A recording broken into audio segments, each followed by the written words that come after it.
Hey guys, welcome back to our third video on the introduction to Java sockets. So last time, in the last video where we left off, is we coded our while connected and our send message, right? So the functionality of the client right now is done so far as to where we don't have to close anything yet. We don't terminate the program. So that's what we're aiming to do here right now. It's real simple. This will be a real short video. So basically, let's get started. So we'll create our terminate session method, right? Private static void terminate session. That's what we'll call it. And this one's real simple, right? So again, we're dealing with input output. So first we surround everything in a try catch block, try, and then we'll catch our IO exception. IOE.print stack trace, right? So all we're going to do here is we're going to close our input stream, our output stream, and our socket. So let's do that. We're going to do that by saying this.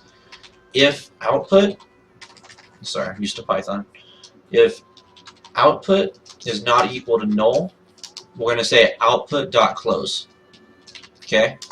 If input is not equal to null, we're going to say input.close.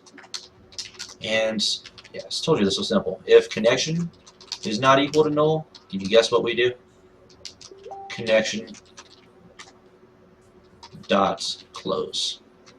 So basically what we're doing here, I'm sure you can read it and see what's going on, is if the output's not equal to null, so if the output stream, because we're going to call this in the errors. We haven't done that yet, so let's do it right now before I explain that. So when the connect throws an error, we want it to print stack trace, so we see the error, and then we want to do terminate session.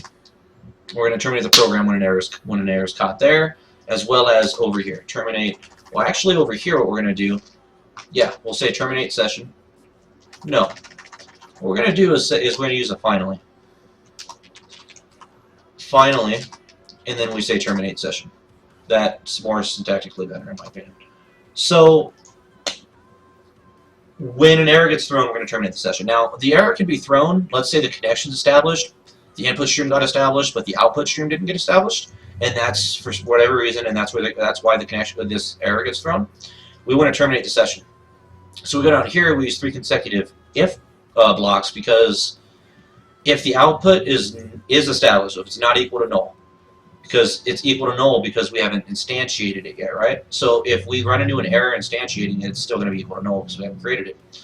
So if the output's not equal to null, we're going to close it. If it exists, we're going to close it. If the input exists, we're going to close it. If the connection exists, we're going to close it, right?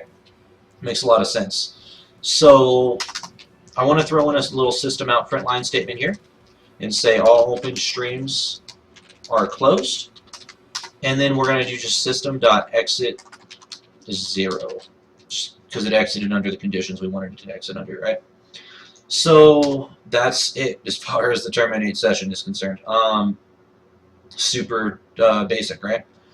One thing I wanted to do as well in this video is I wanted to throw in a few system out print line statements, because I want to be able to see, I'm real big on seeing every step of this program, of the programs I write, as they go, so that I know exactly what's going on. So while connect, so the first, I'll just show you what I mean. So connect right here, right? We're going to say, I'm just going to use a shortcut. I type this out, hit enter, IntelliJ is great. So system.println, we're going to say attempting to connect, and we're just going to leave that there. Once we're connected, we're going to say successfully connected. Successfully connected. Then I want to see that we're going to say setting up streams, ...